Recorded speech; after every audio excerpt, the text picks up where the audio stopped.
Welcome to the Indie KidLit Podcast. Join Marty Dumas and Elena Page on their quest to help children's and middle grade authors find the right audience and sell more books. Welcome to the Indie KidLit Podcast. I'm Elena Page. And I'm Marty Dumas. And I'm Bobbie Hinman. Welcome, Bobbie. Thank you so much for joining us on the show today. Bobbie Hinman is a cookbook author, a guest presenter, a fifth grade teacher, the grandmother to 13. That is quite impressive, I just want to say. And the creator of the award-winning fairy books that include, I'm going to say them out of order because I want to say my favorite one last. They include the Knot Fairy, the Sock Fairy, the Fart Fairy, the Freckle Fairy, and the one that is my personal favorite, which is the Belly Button Fairy. Her fairy books have received now 25 children's book awards. Bobbie lives with her husband, Harry, and in sunny Florida with their two kitties who have the best names ever, Twinkle and Boo. Welcome to the show, Bobbie. Thank you so much for joining us.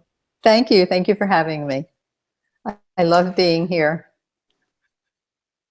So you've put in an incredible amount of work, and I'm going to sort of start from the back end because at the moment you're working on a brand new book, which is not a children's book, but it's a how-to book. So it's how to create a successful children's picture book, which I understand, just received the brief cover for. So give us a flash of it because we want to see what it looks like. Here's a flash of the proof cover. Can you see it?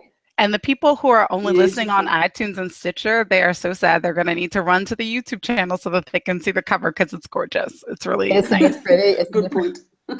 So this is awesome. So the book will be out in April. Now I understand people might be watching this when the book is already out. So then they can run right to my website and order it.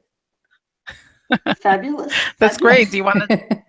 My website is... We'll make sure people have it. My website is bestfairybooks.com. One word, bestfairybooks.com. Of course, they know the www. Yeah, absolutely. And we'll make sure that it's in our show notes too. So in case they didn't have a pen handy, they can go back and check at our show notes at the end. And the reason that I decided to put this book together was because the many book fairs that I go to, I can't tell you how many people come up to me and say, I have a book that I wrote. It's under my bed right now, but I'm going to take it out and I want to turn it into a real book. What do I do? Or they'll say, I just self-published my own book, but I don't know how to market. And I found out that I'm spending so much time talking to them and telling them because I'm willing to share it all.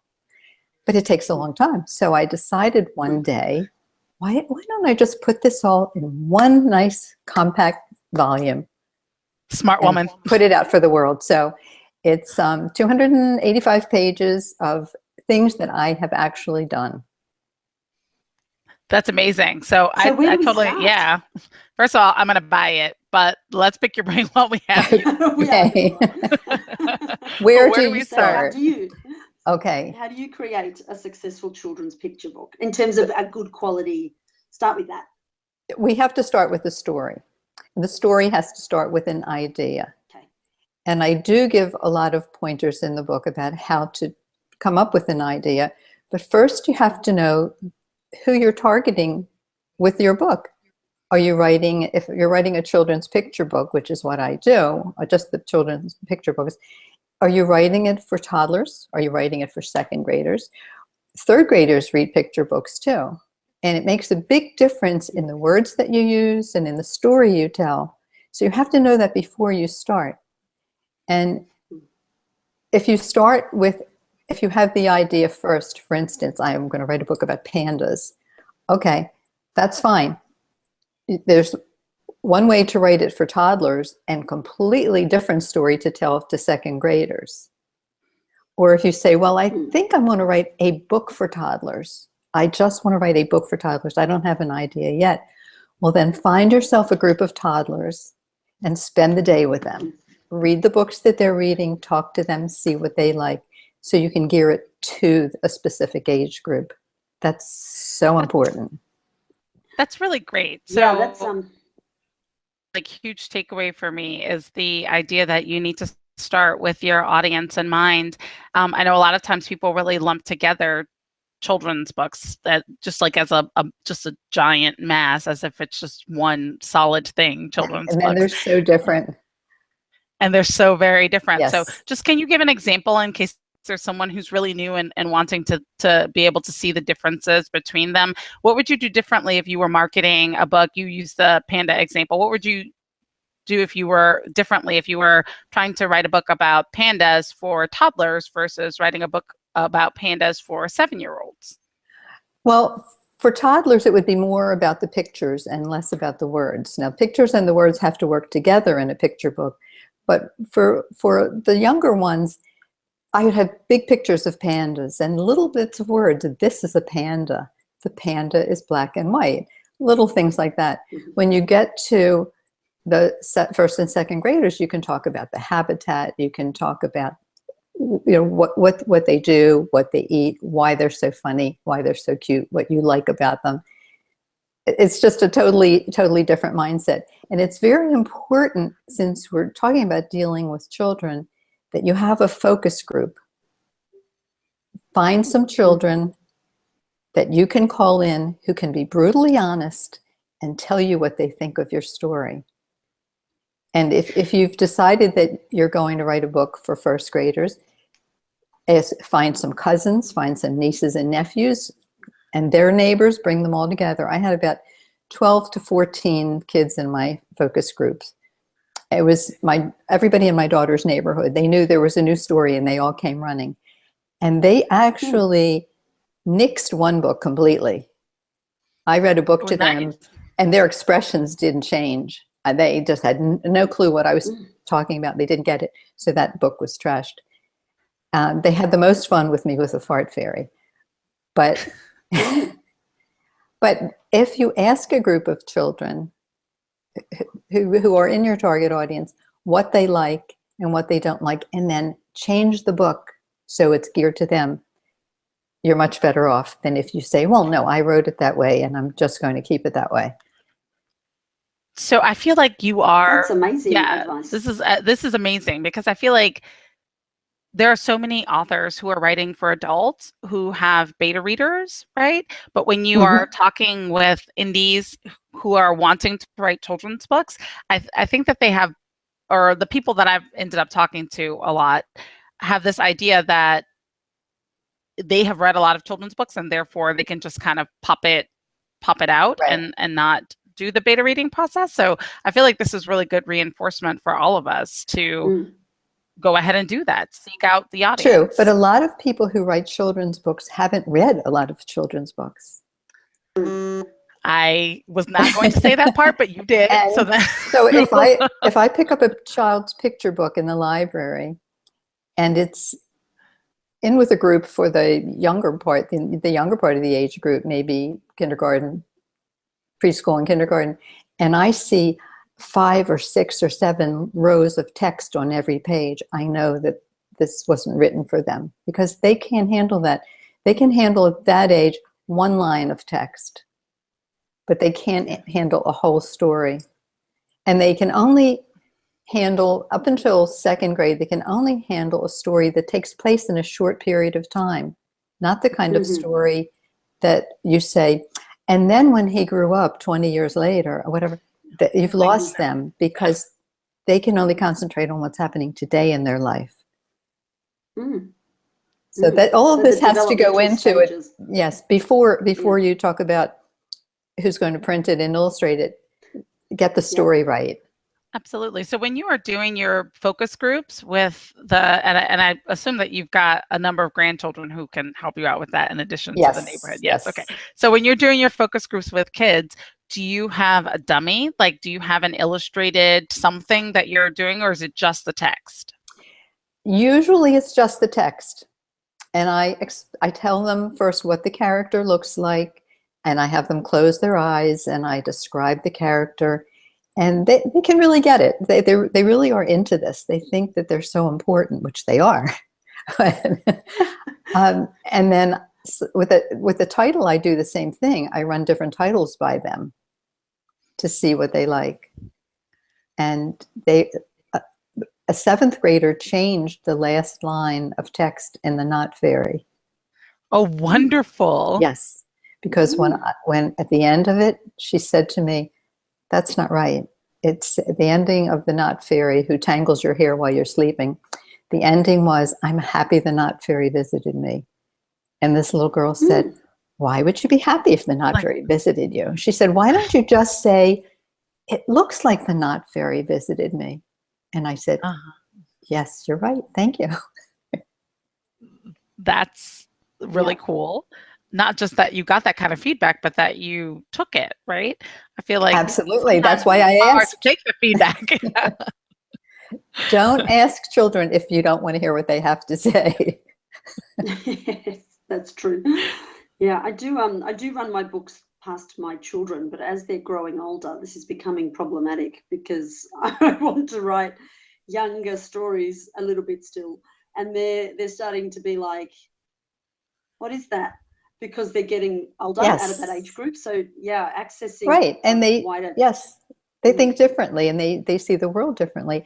So what you can do is find a preschool teacher, a daycare teacher, a kindergarten teacher at a local elementary school, and ask her if her class could be a focus group. And I've done that too. And they love it because it's story time for them. You know, the teachers love it when you come for story time. I would say run the story by the teacher first. Let her read it just in case there's something that she wouldn't want in there. Yeah. Yep. Fantastic. Fantastic.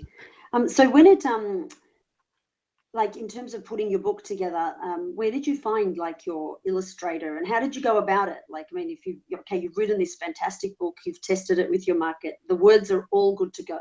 What did you do next? Okay, before the words are good to go, even though it's a picture, even though it's a picture book, you have to have an editor. You have to have a picture book edited. And people say all the time, but there's so few words in my book. Well, that's okay. Even more reason to have it edited, because one or two words can change the meaning of a sentence. And you want to, for the younger ones, you want as few words as possible that say as much as possible.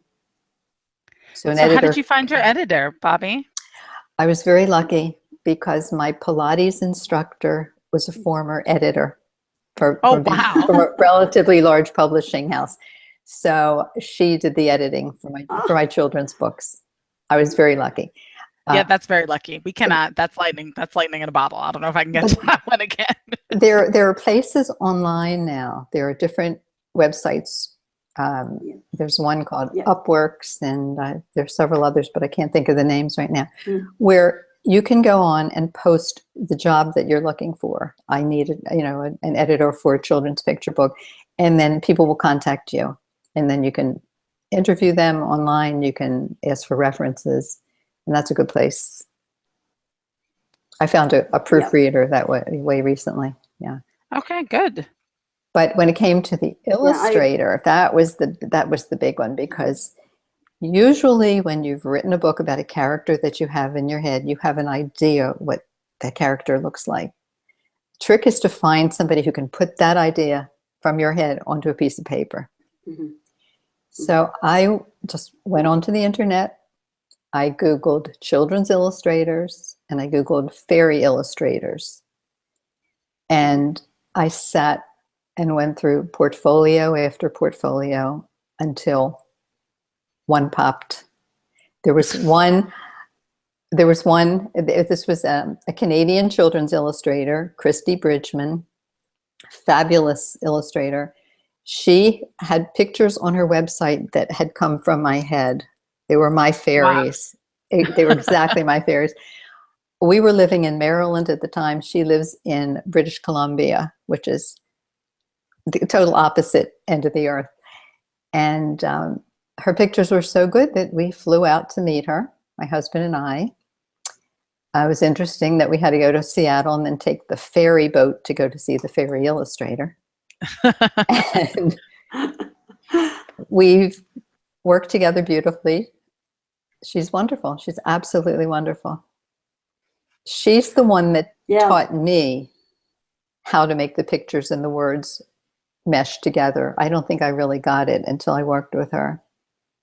Because what did she tell you? Well, you want the pictures to match the words.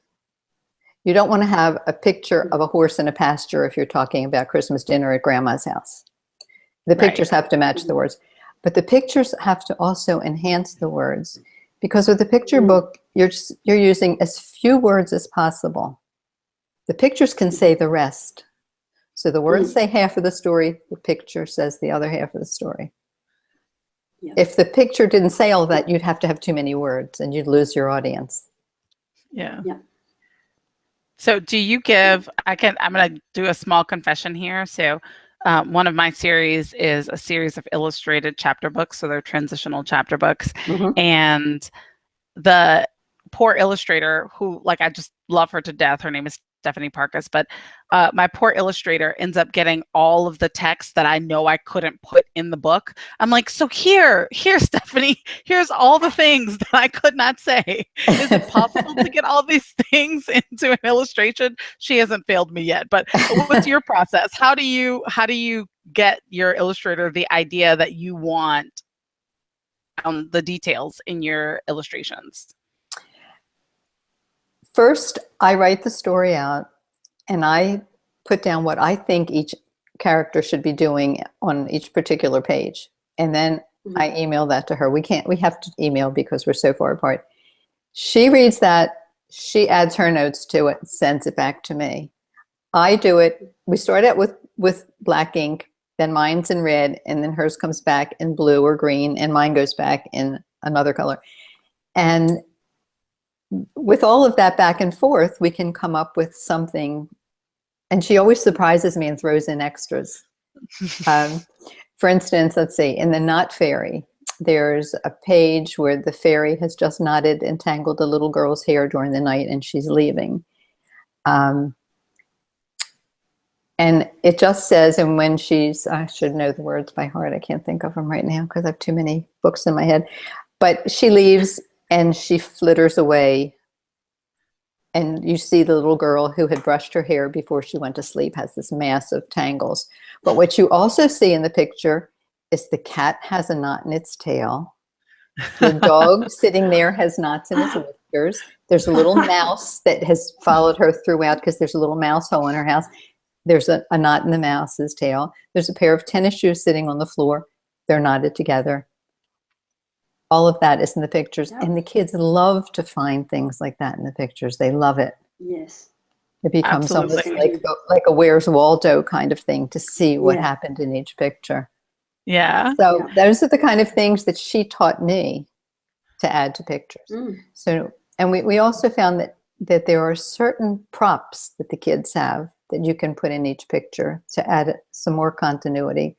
If you have kids with backpacks, in every page, their backpacks could be someplace else, thrown on the sofa, thrown on the floor, hanging from a tree.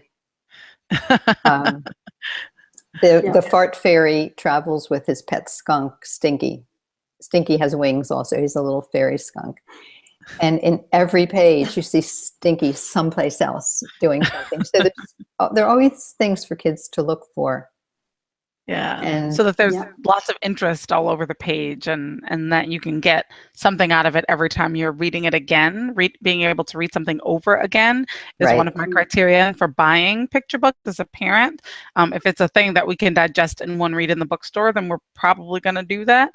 But if it's something that there's little bits to discover over and over again, then that's one we take home. So. Right. And the little ones, the younger they are, the more they love that. The more they like that hide and seek aspect of looking for things in the pictures. Absolutely. So it's obvious, Bobbie, that you spend a lot, that you've invested money in this process, which is great. But it's also obvious that you've invested a ton of time. You flew out to meet your illustrator. You're having lots of time going back and forth with your editor and your illustrator. And then also, I know that you do a lot of in-person events. How do you end up spending your time as an author? Well, first, since my children aren't watching this, we spent their inheritance. They have a new inheritance. There you go. Right. That's right. We're going to leave them a warehouse full of picture books. That's right. We were lucky that we started this later in life. We were both retired, my husband and I. And at a time when other people are winding their lives down, thinking, oh, well, I've done it all. We decided to start a new business, and it's keeping us going. It really is, because we're not ready to stop. It takes a lot of time. It's hard to do this if you're working full time. But you have to just be wise about the time you put into it. For me, it's been worthwhile to spend an entire day at a book fair or an entire day at a holiday show, more so than a whole day on the computer. Because, and maybe because the internet marketing is a newer process for me. I mean, I started this in 2008. So that's how we did things. But it's more lucrative. People like to see the author. They like to touch the book. If people come up to the booth and you hand them a book, they have it there in their hands and they look through it and like it, they're more likely to buy it than if you tweet about it. So we spend a lot of time doing that. How many shows do you end up and in-person events do you end up doing a year, do you think? Oh gosh, when we lived in Maryland, which we moved to Florida about 4 years ago. When we lived in Maryland, we were close enough to so many different states that we did book fairs in New York, Pennsylvania, Virginia, Kentucky, Tennessee, Kansas City. We also did big Chicago book fair, LA Times book fair. We were on the road constantly, but that was our choice because we were retired and we were having a great time. But you can do that much. You don't have to. But now, we don't want to do that every day. So we do book fairs and school visits. School visits are very lucrative. We have to talk about school visits. Very lucrative. So if you can do, a book event, a large book event 4 or 5 times a year, and do school visits several times a month, and then you have something to tweet about and something to post on Facebook rather than just post, buy my book, buy my book, buy my book. They work together. They have to work hand in hand. So wait, pause. So when you say several is one of those words that I can't pin down, right? So when you say several school visits a month, what does that mean to you? I was doing 2 or 3 a week for a while.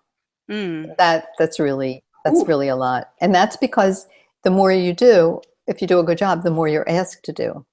And if you do a school visit and you charge for it, which I do, I don't charge a lot, but I do charge, and then you sell books while you're there, it's a wonderful way to spend a day, reading to kids and being paid for what you love to do. So now I try and do now 2 or 3 a month.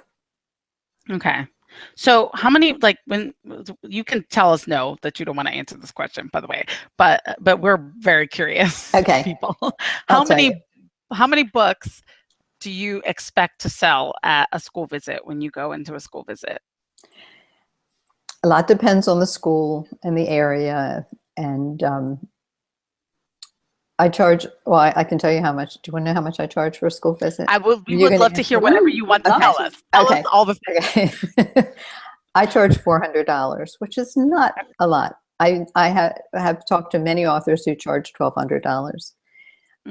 I don't. I charge $400, and I also, from the books that I sell at the schools, I also donate a portion of that back to the school for their library. or whatever favorite charity they have. I like to do my readings because I'm dealing with the kindergarten kids. I like smaller groups. I like groups of 45 in a group. I won't do an assembly because I don't believe in that for the young groups. Second graders can handle an assembly. The kindergarten and first graders can't. So if I have 45 in a group and I do 3 different groups, that's roughly 150 kids. And often, most of the time, they each buy at least one book. So it can. So they bring in their money on the day. Is that how it yes, works? They bring in their money on the day. And in my book, okay, I have actually a sample letter that I put in the book. I have a lot of samples of things in the book, but I have a sample letter that I give to the teachers to print and send home with the kids, telling their parents that I will be there, and there's an order form, and they bring their money back to the school. And then when I do, after my visit, I sit in a quiet corner someplace and autograph their books and leave them for them. And it's a good day. That's great. Do you chase the schools? Do you actually do you have to contact the school, or do they now chase you because you're more well known? In the beginning, I had to chase the schools.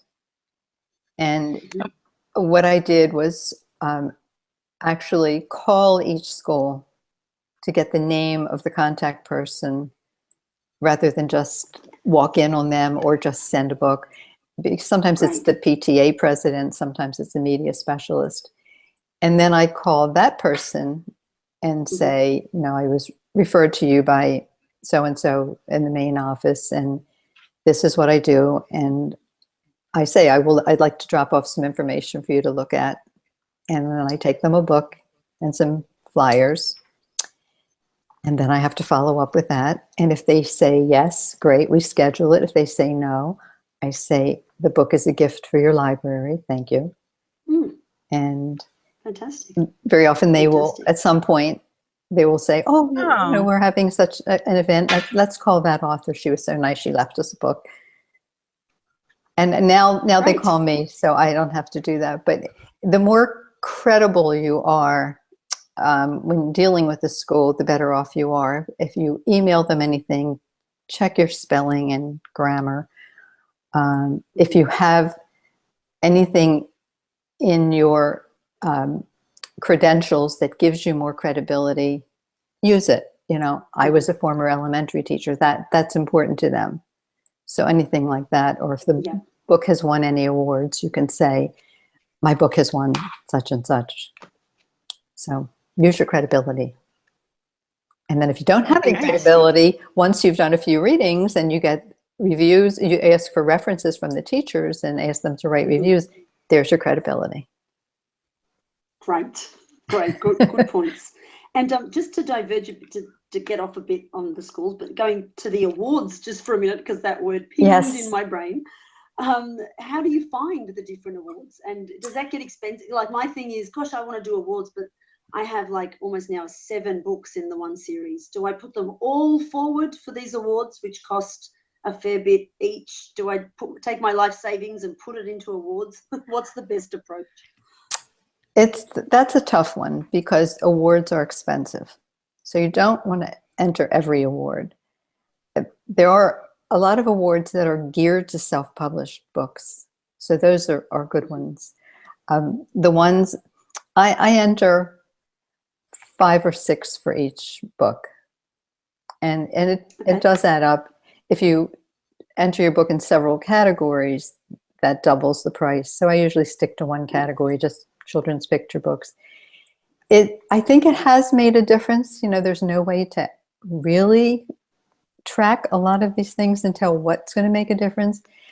But when I do book events and my books are set up and each one is wearing 5 or 6, mostly gold medals, it's impressive. When I said to you I've won 25 awards, it's impressive. But that doesn't mean you can just enter any old award, because if it's John Smith's picture book award, there's some really silly ones out there. It's not going to matter. Although to a lot of people, if it's an award, it's an award. They're just happy to see that it's an award. But all five have won the Mom's Choice Gold, which is good. Yeah. And Okay. Are there other good ones that we should keep an eye out for that you can think of off the top of your head? The Benjamin Franklin Award is an excellent one. The Mom's Choice is an excellent one. The IPPY, which is the Independent Publishers, I forget what it is, but it's the IPPY Award is a good one. The Moonbeam Award is a good one. Yep. I know I'm forgetting some. No, we won't hold you accountable. You don't have to give us a complete list. It's good. But I do have I have a bigger list in my book, actually. See, there we go. And we're gonna buy that book. So then, yeah, so I gotta buy that book. We'll have the full list. And I guess it makes sense to sort of put one of your books in and actually see if it even has what it takes to win an award. Yes. Rather than That's right. That's right. Yeah. It's a good feeling, and with some of the awards, when you get the notice and the certificate, sometimes there's a little summary saying, what they liked about your book, or if there's something that they thought could be changed, they tell you. Yeah. And that's why it's so important to pick the good awards, because a lot of awards that I've noticed lately are just run by people who have written a book so they think they can now have an award. And so they're trying to get people to pay them $500 for an award because they wrote a book. So be careful. Be careful out there. Yeah. Yeah. Yeah. No, great points. So when you going to the that's my line. Isn't it? No, I was you gonna go, Marty. We'll get it straight someday. So when we are when you said that you set up with your books with the awards on them, I'm assuming that you mean with the award stickers like out there, like kind of dotting the cover of the book itself. What else is there about the setup? If you're doing a bunch of events, then you must have your setup down to a science. Like, do you have tips for us, like for in-person? I do. And I actually have a whole section on that in the book too. Ding, ding, ding. Because it is the one thing you don't want to do if you're going to a book festival, or if you're exhibiting at a holiday bazaar or whatever, you do not want to put a sheet on your table, a sheet from your bed on it, and stack your books up. You just don't want to do that. There's so many ways to make it look festive. That's what I would have done. So I'm glad you said that. Yes, because people will walk right past you. So you have to do something that is geared to your book. Now, I'm lucky because they're fairy books, so I can get away with lots of frilly things. So I have a sparkly table cover, and instead of putting the books in stacks, I put a pile of books behind a glass block. And on that glass block, I have 5 glass blocks now, so I stand 5 books, each on a glass block. And I have, there's little votive tea lights that I stick into the glass blocks, so they're sparkling underneath. And now for the last few booths that we did, we bought strings of multicolored little LED lights. You can get them on strings to tie around. Why I draped those all over my booth, and they're like fairies and sparkle. We need fairy lights, right? So it attracts people, and that's what you want. And there are places online to get relatively inexpensive banners with your books on them. Like Vistaprint is one. I use Vistaprint a lot. So you can hang banners with your book covers, large banners, and you'd have to go with the theme of your book, whatever the theme is. Bring in props, wear props. I wear fairy wings. If it's something about a scarecrow, you could dress the part.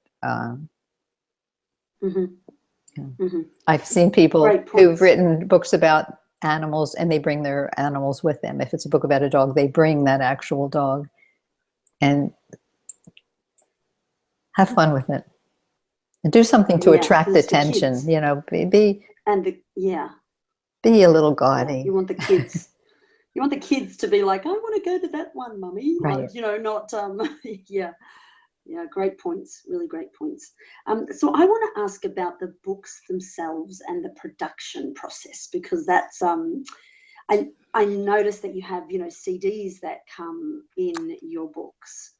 Right. And like my series is a meditation adventures for kids series, and the CD is so important for my books, but it doesn't come with them because I do them print on demand, and that's the key. Parent may not want to read it to them. They might want to just stick the CD in. So tell us a bit about how you've produced your books and what road you've taken, what approach. Okay. The CD was actually recommended by the printer when I did the first book, which was The Knot Fairy. I hadn't thought about that. And he said, you know what would really be nice with this, because you're gearing this to kindergarten kids, how about a CD? And I thought, well, how do I do a CD? Well, with a little bit of research, I did all the work. I'm going to tell you how I did it. You have to write a song. Let me back up. You have to be able to narrate your story. And anybody can narrate a story. You have to find a sound studio that you can work with, and a sound technician at the studio who will make you repeat the words that you didn't say correctly so it all sounds good to him. I say you have to write a song, but that's if you're working with the young children. They need something else besides just the story. So what I did was use nursery rhymes that are in the public domain. They're old enough to be in the public domain. And I found a company online that would research each one and give me a certificate saying I didn't plagiarize it. These are public domain. And we changed the words. For instance, for the Fart Fairy, the song that we use is to the tune of Pop Goes the Weasel. But the words are Fart Goes the Fairy. So each book contains the narration of the story, the song, and then something with my grandchildren as the children's chorus at the end, either singing a verse themselves or just giggling or saying things. Like in the Sock Fairy, at the end of the Sock Fairy CD, they're saying things like, where is my sock? Where did the sock go? Things like that. So you can have so much fun with this for kids. There are always local sound studios in your town that you don't know about. You have to ask in places like bars and pubs where they have local talent singing. They'll know where there's a sound studio. A lot of people have them in their basement. And that's how we started, with someone who was just starting his business. He had just created a sound studio in his basement. We went in with our project, and he turned it into a CD, which then has to go to the graphic designer to have something fancy put on it. So it isn't just a shiny silver CD. And then that goes to the printer, who puts it in a sleeve in the book. Okay, so that's the quick version. Yeah. How did you find your printer? Okay, I didn't want to use print on demand. Now, when I started, that was kind of new. Print on demand was very new, and I didn't like what I saw coming from the companies. And so we went to the Book Expo in New York, the big Book Expo America in New York, and went from booth to booth looking at independently published books, and found the ones that looked the best and asked those people for the names of their printers. And we ended up using a printer in Seattle, who we stopped to visit on the way to see the fairy illustrator. I love how hands-on this all is. Are you willing to share the name of the printer? Is that like? No, the name of it is Amica, A-M-I-C-A, Amica Inc. Amica Inc. Got that? Yeah. And he is in actually Kent, Washington, which is just out next to Seattle someplace. He did all of my fairy books, and they were wonderful to deal with. And he just kind of took me by the hand with the first one and led me through it. And we ended up doing, I thought I was just going to do a hardcover book, but we ended up doing the hardcover with the dust jacket and the CD. And it's a really nice package because of that. And how many do you do? Like, do you do, can you do small print runs, or do you have to do thousands? You can't, with a lot of these companies, you can't do small print runs.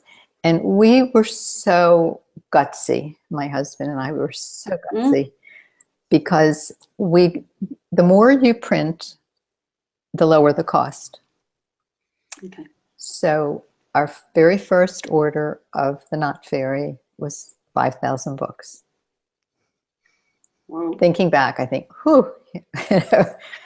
But within less than a year, we reprinted another 5,000. And so that's what we did with each of them. We ordered 5,000 each time, which brought the cost down to about $3 a book. And then we saw the books sell for $15.95. So there's there's a way to make your money back. Do you have all these books with you in Florida, or are they with at Amica in Washington? No, we had them all with us in Maryland. By the time we moved down here, we didn't have a whole lot of inventory left. We had sold just about everything. So when we moved down here, we rented a small storage unit. And if you do rent a storage unit and you're in a hot climate, you need a climate-controlled storage unit. Mm-hmm. So we keep a smaller inventory now, so it fits in there. We're not ordering in mass quantity anymore because we're getting older. Yeah, but that's the choice to print them that way is because, in part, your choice, you were very clear with how you were going to sell them, which was in person. That was your strategy. Yes. So that was the. Yes. Yeah, and which makes a lot of we sense. felt confident in the books. I really advise people, do not do what we did unless you really have a top-notch book. Have you had it edited? Do you have a good illustrator? Are you doing a quality book? And if you don't have a focus group and you haven't been through all of that, you're taking a really big chance. Mm-hmm. Yeah. I would not mortgage. Yeah. I would not say to mortgage your house too, so you could print 5,000 books. Yeah, that seems like sound advice for anyone. Yeah. Even if you feel like your book is amazing, that is maybe still sound advice. Yes. Just to say, yeah. And there are printers who will do a short run. Okay. So rather than go with print on demand, that doesn't always offer the quality or the size book or the format that you want. You can probably find a printer who will do a short run, maybe 50 books, maybe 100 books, and do some events and see what happens before you go and put the money into, stocking a warehouse. Mm-hmm.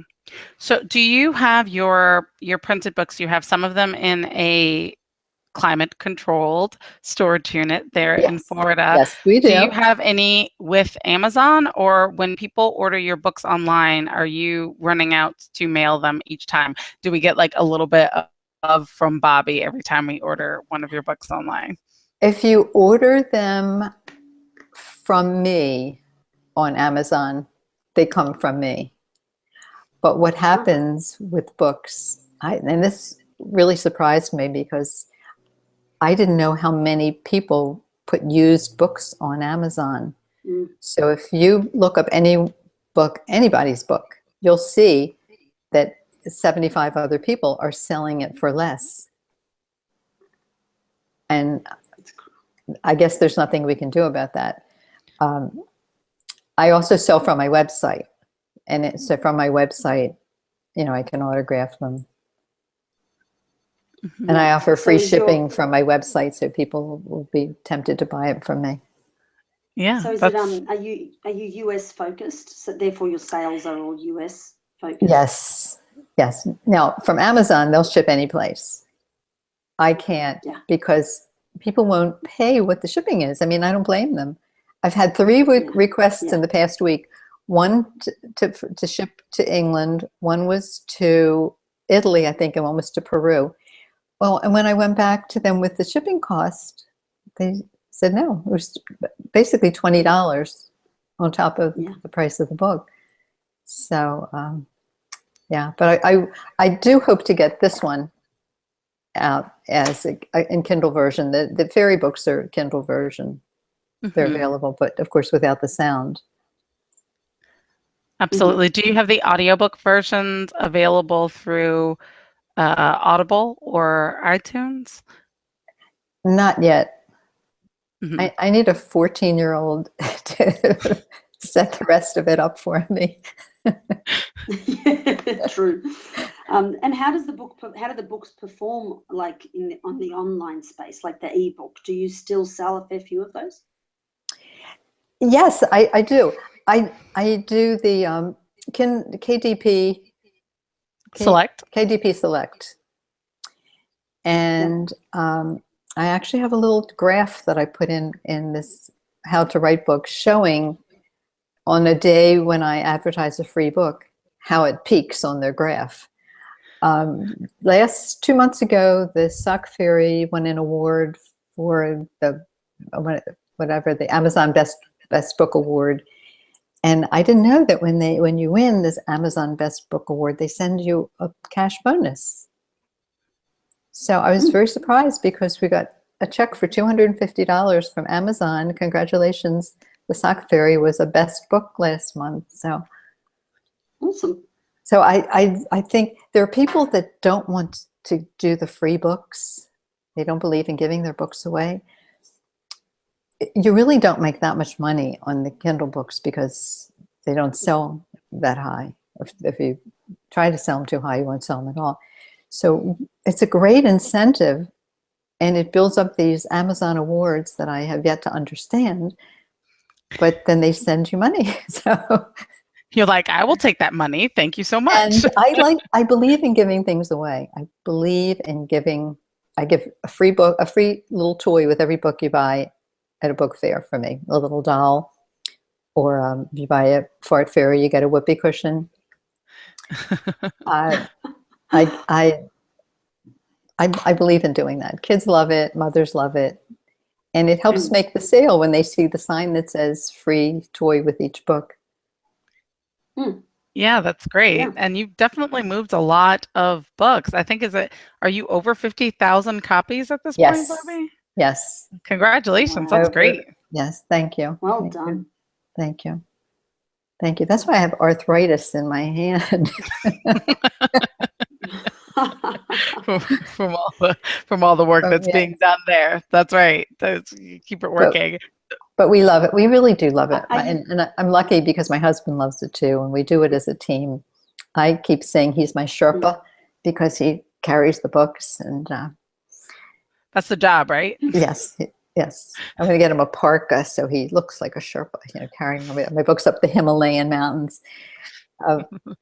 And we have a good time with it. We love being out with people. We love meeting the kids. I love to see people pick up the book and say, oh, mommy, I love this. Our books are all original watercolors, which is another thing. You have to decide what medium you want for the book. And the digital ones are beautiful, but watercolors are amazing. People open the book and then they just rub their hand on it because it just looks like you're going to feel the texture of the watercolors. So that's another decision you have to make. Yeah. So what I keep hearing is going back to that, creating that amazing quality product right at the beginning in the right way, because as I'm listening to you the whole time, my brain's going, oh, like if I went and printed books and took them to the school, I'd walk in and be like, is my book good enough for this? I'm like at that point, because I did it all exactly the opposite from how you've advised. So it's always the next series. But that's such valuable advice, because then you can really, the way you then do the rest of the steps is with such a sense of pride and confidence in your product, and therefore you're more likely to succeed. Whereas, so many indie authors are like, is my book good? Is my book good? Yeah. So that's been really valuable advice. Well, I did leave out one step. Yeah. Do we have time for that? Oh, absolutely. Tell us the step. Okay. We want all the information. Well, once you have your illustrations and you have your text, there is another step, because they have to go together. So you need a graphic designer. The layout. And I didn't realize that with the first one either. I learned because I was in a position, I had my beautiful illustrations, and I thought, but this still doesn't look like a book.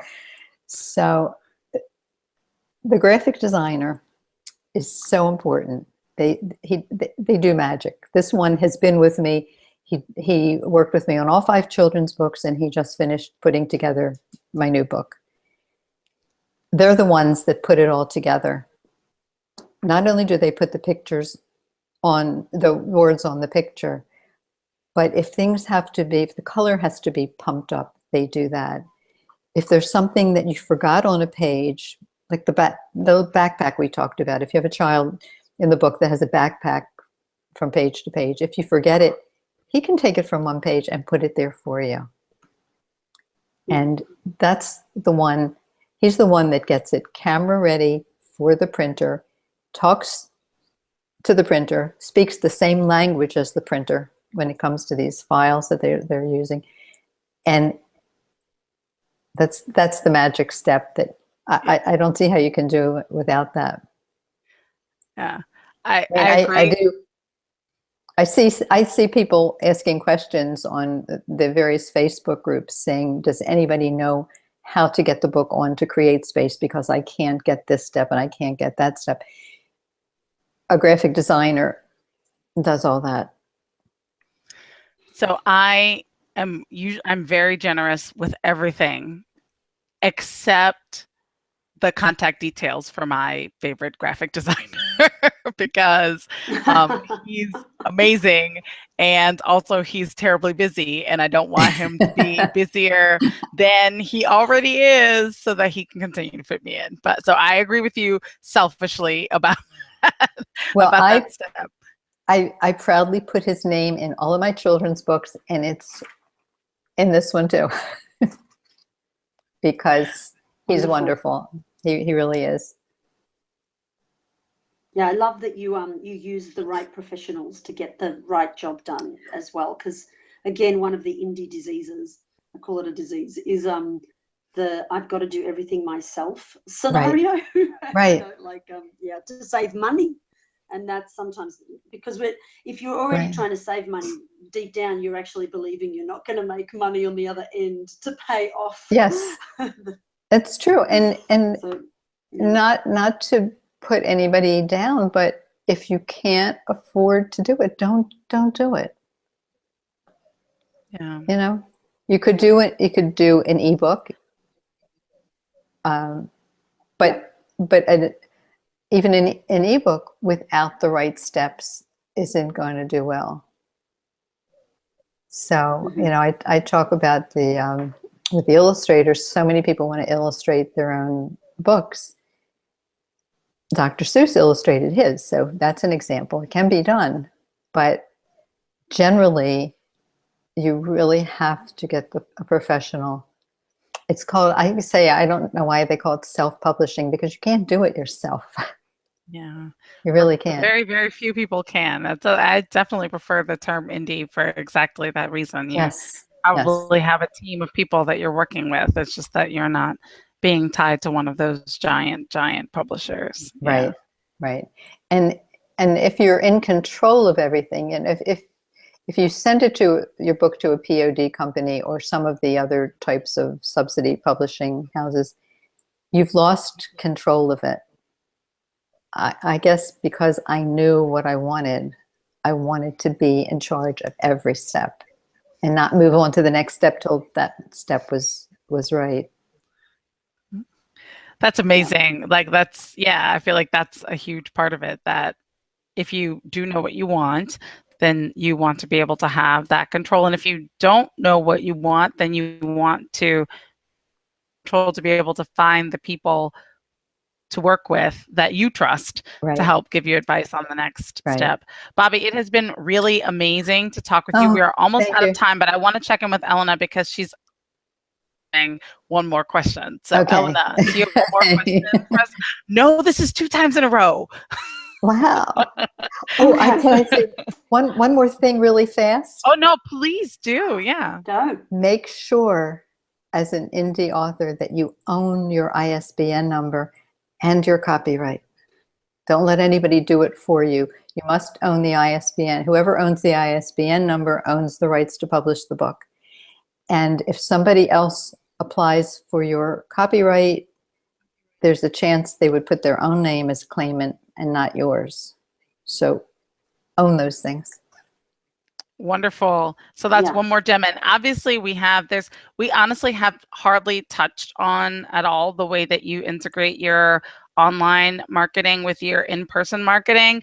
And we haven't gone into the nitty gritty details about your setup or how you are very specifically going about being able to cart all of your objects from one event to another, and also how you've made so very many friends online. So we obviously are going to beg you to come back on the show at some point in the future.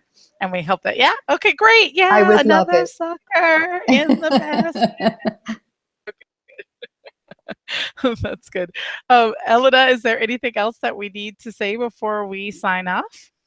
No, I think we've gained, I love the way you've delivered the information in such a logical, down-to-earth manner, and in a really sort of systematic sense of how, you did this from an idea, that concept through to you've got these amazing 5 books and you're actually selling them, and it isn't rocket science, people, but it's we needed to hear this stuff. So thank you so much, Bobbie. You're amazing. So welcome.